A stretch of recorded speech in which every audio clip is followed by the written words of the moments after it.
कि जबर का मौसम कब बदलेगा, जबर का मौसम कब बदलेगा, हम बदलेंगे तब बदलेगा। पाकिस्तान के अंदर एस्टेब्लिशमेंट को इस बात का शक अभी बाकी है कि यहां पे गद्दार भी हैं और बागी भी हैं। आप हमारे लिए हमारे मुल्क की जमीन को तंग कर दें तो आप मुहिब्बे वतन हैं, और हम अपनी जमीन पे आज़ादी से रहने का हक मांगें तो हम गद्दार हैं, हम बागी हैं। आप खुदा ना खास्ता कभी हार भी जाएं तो आप मुहिब्बे वतन हैं, और हम आपसे पूछें कि हुजूरे वाला ये क्या हुआ था तो हम गद्दार हैं, हम बागी हैं। आप किसी एक तजर्बे में नाकाम हो जाएं तो आप मुहिब्बे वतन हैं, और हम सिर्फ नाकामी की निशानदेही कर दें तो हम गद्दार हैं, हम बागी हैं। हम हंसें तो गद्दार हैं, रोएं तो गद्दार हैं, बोलें तो गद्दार हैं, चुप रहें तो गद्दार हैं, बात करें तो गद्दार हैं, ना करें तो गद्दार हैं, हम सवाल करें तो गद्दार हैं, जवाब मांगें तो गद्दार हैं, जवाब ना देने पर रिएक्ट करें फिर गद्दार हैं। क्योंकि हम पैदा हुए हैं हुजूर गद्दारी के लिए। हमारे गलों में ना तख्तियां डालो और हमें चक्कर लगवाओ पाकिस्तान के गद्दार लिखकर, हमारे माथों पे लिखो गद्दार, इधर यहां लिखो, या गोली मार दो, हमारे लिए वो ज्यादा आसान होगा। तकलीफ होती है। बिस्मिल्लाहिर्रहमानिर्रहीम, अस्सलाम वालेकुम। ये रिपोर्ट मेरे पास है और मैं मुबारकबाद पेश करता हूँ अवेयरनेस फाउंडेशन वालों को, जिन लोगों ने इसमें काम किया उन सबको। मैंने रिपोर्ट को अभी पढ़ा है और मैंने थोड़े दिन पहले भी इसको देखा था। मुझे इसकी एक कॉपी, मुझे ये सहूलत मैसर आई कि पहले मिल गई थी। मैंने इसको पहले भी पढ़ा था और ज़बरदस्त काम हुआ अल्हम्दुलिल्लाह, और ये काम जारी रहना चाहिए। मैं एक चीज़ की उम्मीद करता हूँ और दुआ भी करते हैं भट्ट साहब कि अगले साल ये जो लिस्ट है सहाफ़ियों वाली, ये छोटी होगी और हम यहाँ पे ज़्यादा लोग बैठे होंगे। लोग इसमें कम हो गए और हॉल में ज़्यादा होंगे। मैं इस बात की उम्मीद करता हूँ। मैं क्योंकि तनकीद करता हूँ बहुत खुलकर, और मुझे आदत है बहुत खुलकर बात करने की, तो मैं उन सबको वेलकम करता हूँ जो भी तनकीद करना चाहता है। बहुत अच्छी बात है, डिस्कस कीजिए हमारे कंडक्ट को और हमें भी करने दीजिए फिर। लेकिन किसी को ये हक नहीं पहुंचता कि वो मारे, वो डराए, वो जबर करे। यहां सब लोग ये बात कर रहे थे कि इकट्ठा होना पड़ेगा, यूनिटी होनी चाहिए। तो मुझे वो सिंपली एक दो लाइनें याद आ गई कि जबर का मौसम कब बदलेगा, जबर का मौसम कब बदलेगा, हम बदलेंगे तब बदलेगा, और बदलेगा, जरूर बदलेगा। मैं कुछ चीजें बड़ी क्लियर कर देना चाहता हूं अगले 2-4 मिनट के अंदर, कोई गलतफहमी रहे ना, खुलकर बात कर लेते हैं। हमारे ऊपर पर्चे देने की औकात पॉलिटिशियंस की नहीं है। ये क्या बेचते हैं, पर्चा देंगे हम पे, कमजोर लोग, बुज़दिल। ये इमरान खान पर्चा करवाएगा, नवाज शरीफ करवाएगा, आसिफ जरदारी पर्चा करवाएगा हम पे। ये औकात है पर्चा देने की इनकी? भट्ट साहब नहीं करवा सकते ये। इनकी क्या जरूरत है कि हमारे ऊपर पर्चा करवाएं? पर्चा मेरे पे हो या मीर शकील पे हो, अरशद शरीफ पे हो या साबिर शाकिर पे हो, समी भाई पे हो या भट्ट साहब आपके ऊपर हो या जमीर भाई आपके ऊपर हो, ये नहीं करवा सकते पर्चा। ये जो पर्चा हमारे ऊपर होता है ना, बगावत का, गद्दारी का, इसके कॉपीराइट ही नहीं है पॉलिटिशियंस के पास। हर चीज के कॉपीराइट्स होते हैं ना। ये जो रियासत से बगावत का और गद्दारी का मुकदमा है, इसके कॉपीराइट इन सियासतदानों के पास नहीं है, वो इनके अब्बा जी के पास हैं, पाकिस्तान की एस्टेब्लिशमेंट के पास हैं कॉपीराइट्स।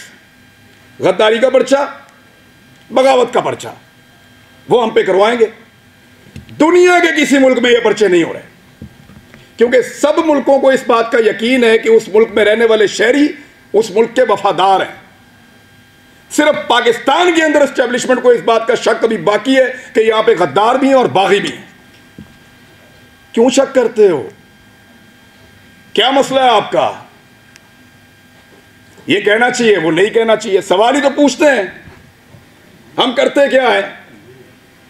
यानी अजीबो गरीब किस्म के स्टैंडर्ड्स पाकिस्तान में बनाए हुए हैं। मैं कुछ चीजें आपके सामने रख देता हूं।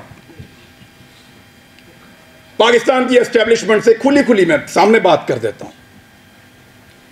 आप गैरों की जंग में हमें धकेल दें तो आप मुहिब्बे वतन हैं, और हम आपसे ये पूछें कि इतने सारे बंदे क्यों मारे जा रहे हैं, तो हम गद्दार भी हैं और बागी भी हैं। आप बंद कमरों के अंदर फैसले करें इस मुल्क के 22 करोड़ अवाम के, तो आप मुहिब्बे वतन हैं। हम आपसे पूछें कि उन फैसलों के नताइज पे नजर देखिए, बताएं कि ये हालात क्यों हुए, तो हम गद्दार हैं।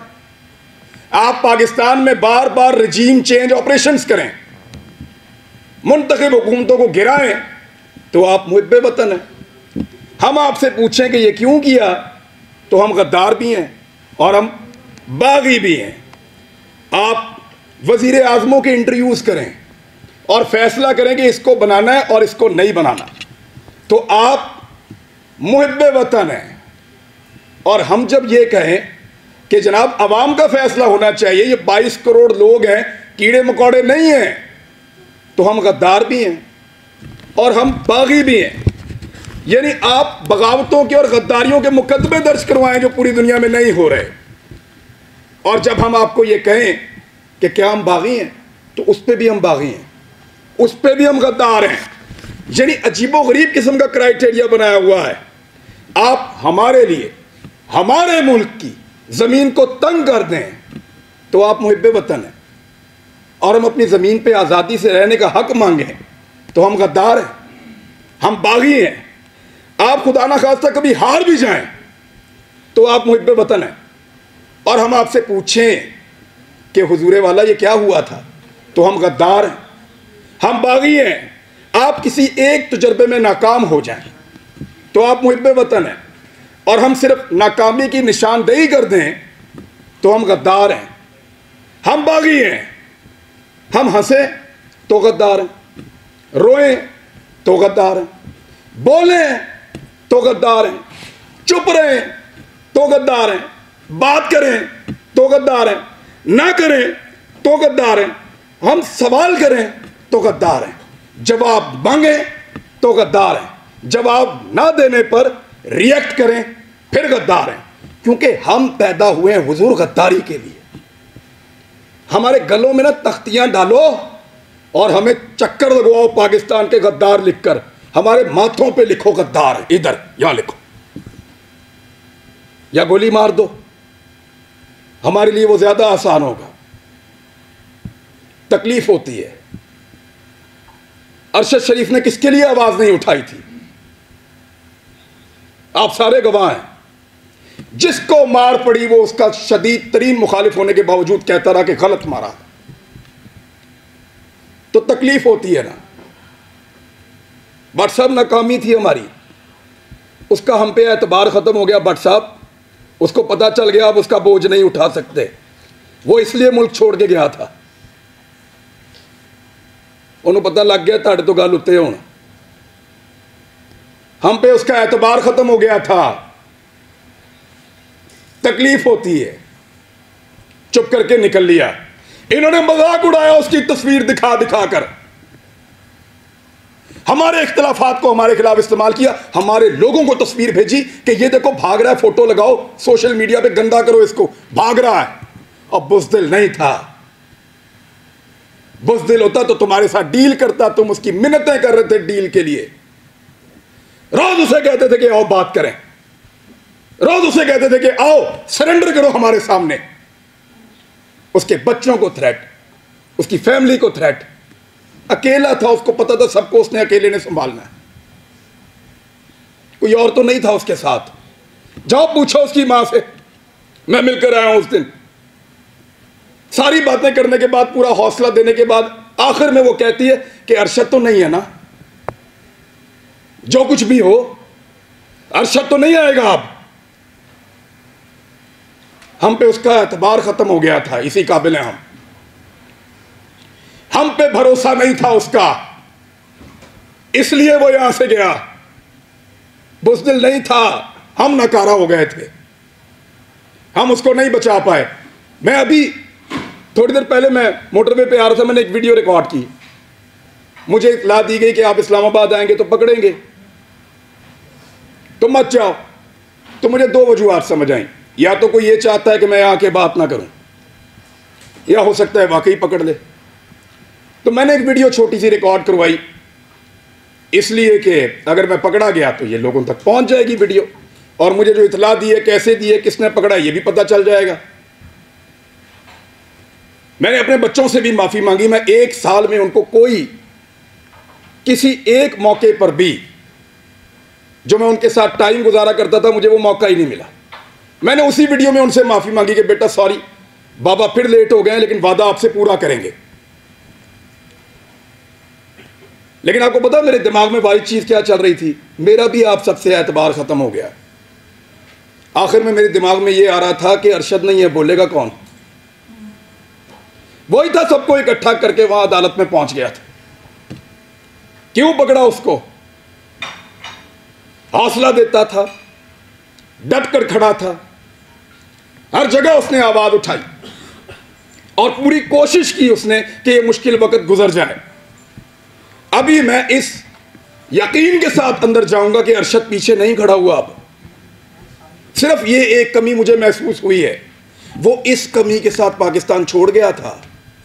वो तकलीफ मैंने आज पहली मर्तबा महसूस की है कि जब वो ये मुल्क छोड़कर जा रहा था तो वो कितना बेबस था, और उसका हमने मजाक उड़ाया कि फलां फ्लाइट से निकल गया, इस तरह निकल गया, इस तरह भाग लिया। उसने मुझे फोन पे बताया, इमरान तुझे पता है मैं कैमरे में जानबूझकर मुस्कुरा रहा था, वो इसलिए कि मुझे पता था ये मेरा मजाक उड़ाएंगे। मजाक उड़ाते हो यार, पहले जमीन तंग करते हो, फिर कोई यहां से चला जाए तो उसका मजाक उड़ाते हो। क्या बंदूक लेकर तुम्हारे गले पड़ जाए वो? भाई बोलने का काम है उसका, साफी है वो अपनी साफत से टक्कर दे रहा था, देता रहेगा, शहीद है, तुम्हारे लिए निशाने इबरत बनेगा वो। मैंने पहले कहा था, आज फिर कह रहा हूं कि तुम्हें सिर्फ मारना आता है, हमें और बहुत कुछ आता है, और वो हम इंशाल्लाह करके दिखाएंगे। सिर्फ हमें मारना नहीं आता।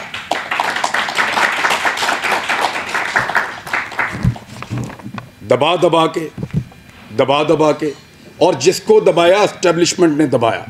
हामिद मीर का प्रोग्राम में बड़ा खुश था उस दौर में जब बंद हुआ, क्योंकि हम भी एक अजीबोगरीब दुनिया में रहते थे। माशरत उलूम की किताबें पढ़ के आए हुए थे, लगता था सारे हीरो हैं, एस्टेब्लिशमेंट पाकिस्तान की बहुत वफादार है। सच्ची बात है, किसी की आंखें पहले खुल गई, किसी की बाद में खुल गई, लेकिन अच्छी बात है खुल गई। लेकिन मफादात की पट्टी बांध के कभी आंख बंद नहीं की अल्हम्दुलिल्लाह। कभी इसलिए आंख बंद नहीं की कि मफादात की उसके ऊपर पट्टी बंधी हुई थी। जब मुतीउल्लाह जान पे हमला हुआ, मैं क्लिप आप सबसे शेयर कर दूंगा, मैंने मजम्मत की।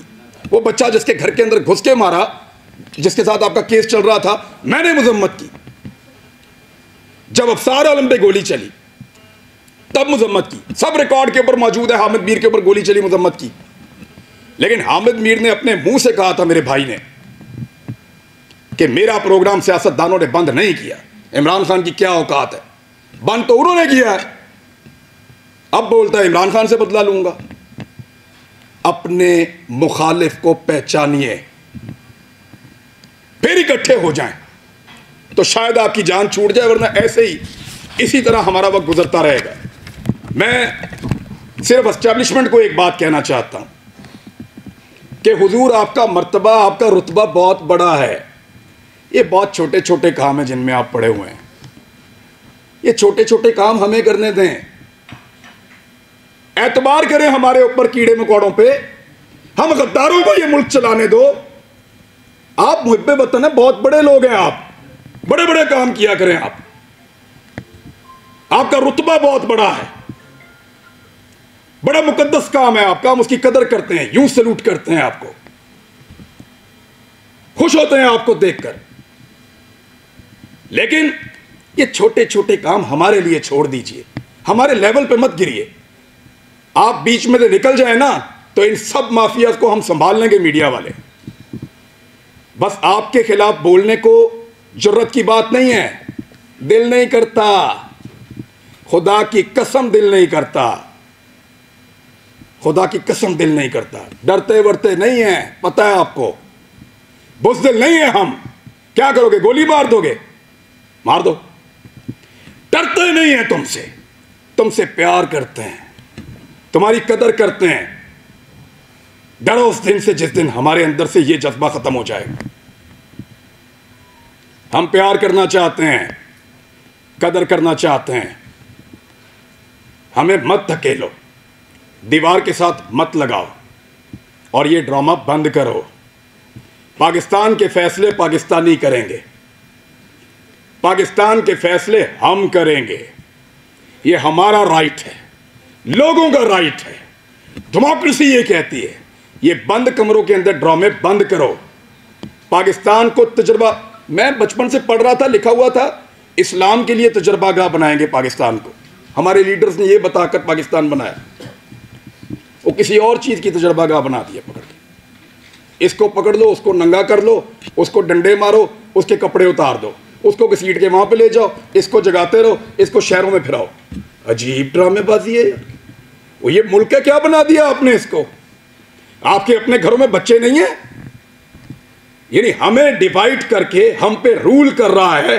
पहले गोरा कर रहा था, अब एस्टेब्लिशमेंट कर रही है। इससे अगर निकलना है ना तो एक बार सोचना पड़ेगा। मैंने यहां किसी को तनकीद का निशाना नहीं बनाया, मैंने सिर्फ बताया है कि वो कौन है जो हम सबको डैमेज कर रहा है। इस मौके से हमें फायदा उठाना चाहिए, हम सबको एक मौक़िफ़ बनाना चाहिए। एक मौक़िफ़ कम से कम इस बात के ऊपर कि एक को मार पड़ेगी तो सबको मार पड़ेगी। यहां से भी शुरू कर लो तो बहुत है, बाकी मर्जी है। अगर डिवाइड एंड रूल करना है तो फिर करते रहिए, इस गंदे खेल का हिस्सा बनना है तो बनते रहिए। भट्ट साहब को मैं इसलिए अप्रिशिएट करूंगा कि कोई भी फोरम हो, कोई भी जगह हो, कोई भी बुलाए, जब सहाफ़त का नाम आता है तो आप लोग आ जाते हैं। सर आप लोगों का बहुत शुक्रिया। हालात बहुत मुश्किल है। जिस मुल्क का चीफ जस्टिस कहे कि वो बेबस है, उधर भट्ट साहब क्या करें बेचारे।